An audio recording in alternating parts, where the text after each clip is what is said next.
Hi, this is Damien Marie AtHope, and I am an axiological atheist. And I wanted to address the differences of religion and science. Well, I want to really address is how they are completely different approaches to epistemology, or that they are themselves or have different epistemologies, or employ different epistemology styles. So, some try to say that religion, and science are somehow like on the same, field, and they're not that different. And that somehow, they both use this thing called faith. Flawed thinking right there. So, you need to understand is why I say that they are different epistemologies. I'm going to break it down. And in a sense, science addresses more the appealing to reason and the appealing to evidence, where faith isn't really, found in the realm of those two. Because people that value reason don't start with the valuation of faith to know the world.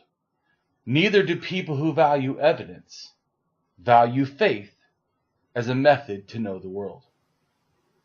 This is a simple, note in general. This isn't even something that should be amazing to non-scientists. This should be, in a sense, a standard of just reasonable thinking. Because it's there's reasonable thinking that I believe that it is a basis for the difference in science and religion. You see, science, in a sense, focuses on a standardized and a detailed process. While religion, well, you just have to believe. It really doesn't have much substance to what it calls its evidence. So let me give you what I consider my personal basic outline of what is, in a sense, scientific approach, or what science is, in a sense, using in general as the epistemology. So in a sense, think of it this way. Science starts out, in a sense, I'm just rough drafting it, so anyone who wants to get on me for this, what I'm saying about science, just hold on. So anyways, science, think of it as it's the hypothesis of something. You look at something or you have an idea, it's the hypothesis, in a sense. I'm just using this in a loose way. In a sense, but this hypothesis, in a sense, has to be reasonable. You can't offer something that is clearly invalid, clearly false, clearly lacking any justification or substantiation.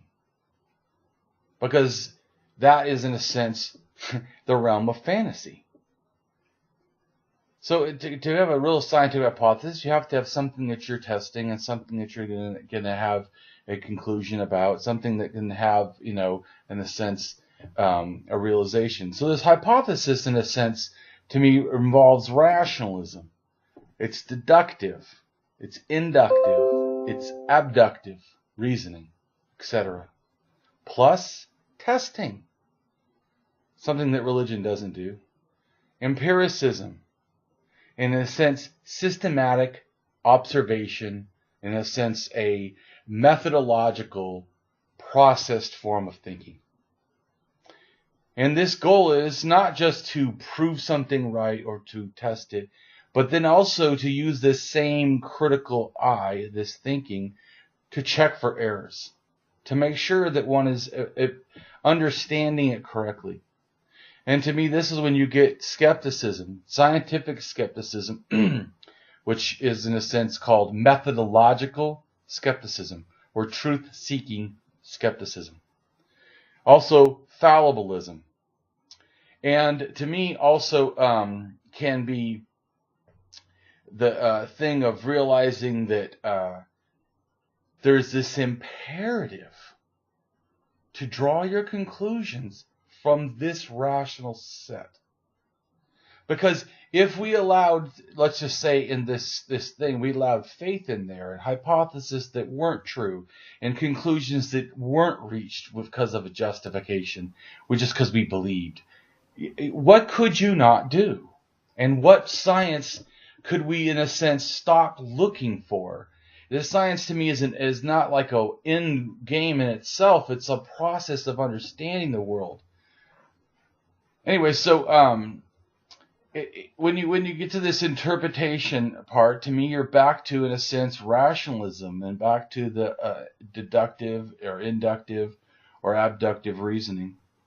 If it's valid, it would equal, in a sense, that after this process, and through other means, but it basically, to boil it down, you could equal it into, scientific laws. And these are, in a sense, describing observed phenomenon, or scientific theory, which is not like what people think of as theory, in a colloquial sense or a common use sense.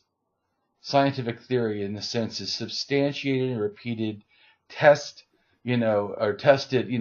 explanations of the phenomenon or of the scientific laws. And then, to me, this equals justified true belief, which would, in a sense, equals the term scientific truth, scientific knowledge, scientific fact, to me. And to me, this gives us what, in a sense, is epistemic certainty. And it's this sort of a supportive knowledge, though, that's correctability. It leaves room to be changed, to be adapted, to be altered. This is also something that religion does not do. Religion likes staying with the oldest of ideas, with the limited amount of knowledge, for the longest amount of time. Whether or not it's valid, whether or not it matches the understanding of science, religion doesn't. There's not the Bible 2.0 or 4.0 or 6.0 as we figure out, that really wasn't good, let's just adapt it. No, but science is constantly adapting, as it should, to the facts. So in a sense, though, this epistemic certainty, in a sense, is a form of truth, in a sense, at its highest epistemic status. It means that the highest ability that we can to justify that we know anything, as opposed to saying that one is always in doubt, in a sense, because of solipsism or the inability to remove ourselves from our own mind and own thinking to come up with the understanding of the world. So, but this being epistemically certain, though, does not mean that you are saying that you know every single fact of everything. It's just saying that you have this highest level that's available of understanding and knowing something. So, and this often also can be followed with, and which I believe is warranted to this ability, is psychological certainty. Psychological certainty is something you can have without having the epistemic warrant or certainty with it. You can just say, I'm psychologically certain. I mean, a lot of religious people do that shit all the time. I'm certain you are 100%. Oh, so they're fully psychologically certain. But that itself, psychological certainty, is not one that, to me, really matters that much, because you could be psychologically certain and actually not know anything. So it's really the understanding of the epistemic certainty's difference is because you cannot say, in a sense, it's epistemically certain unless it has this warrant justification, unless it has the valid and reliable reason and evidence to substantiate it. So psychological certainty doesn't do that. It's almost like just saying, I feel. Although we can gain psychological certainty that's warranted if we have epistemic certainty to justify it. So, but one does not actually have to have any psychological certainty, though, to have epistemic certainty or warrant. It's just that it'd be hard for me to believe that someone could think something was true but not believe that they're anything about it. I mean, it just. But so let me give you though my quick outline of the religion epistemology. So let's look at how religion approaches ideas and the world, and what is true or believed to be true in a religious mindset. Well, they go with culture, testimony, myths, scriptures, revelations, prophecies, which are all arbitrary, unjustified way of coming to the knowing of ideas. Or to me, it's just idealism. Plus, they add mysticism, supernaturalism, superstitionism, and theology, more arbitrary, unjustified forms of explanation. And they are idealism or a misuse of reasonable rationalism. Often, they are self-justified, supposedly, or even are to be believed that they are beyond the need of any justification.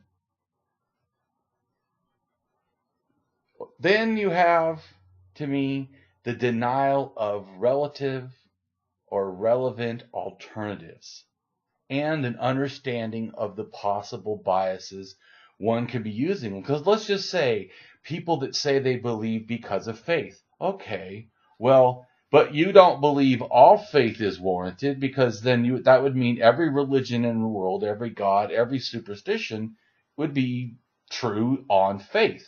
You would have to have some means. So, to me, faith is already a problem right out the door. How do we know good faith from bad faith? And you can't say that the result of the faith equals the faith being true. Because if you give too much evidence, then why do you need faith if you have supposed evidence?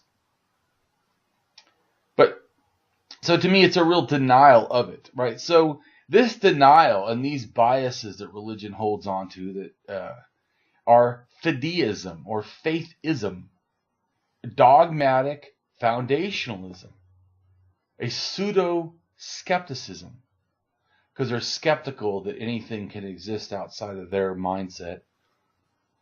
Anti-rationalism, which you hear all kinds of, and anti-empiricism, or anti-skepticism. And it's basically, supported by superstitions, falsehoods,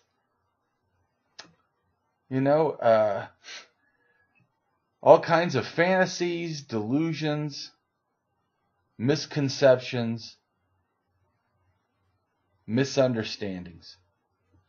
And to me, this leaves us with this unsubstantiated set of ideas that they offer, and an unjustified way of coming to these ideas equals their religious reality theory, which equals an unjustified, untrue proclamation of faith belief. It is unsubstantiated. It is faith and belief in the religion itself, not in some form of fact or justification or means of obtaining fact. This equals unwarranted psychological certainty and a unsupportive incorrectability. In other words, they'll say nothing could ever make me change. And it's this mindset that is so unscientific and so religious. And that's it. Thanks.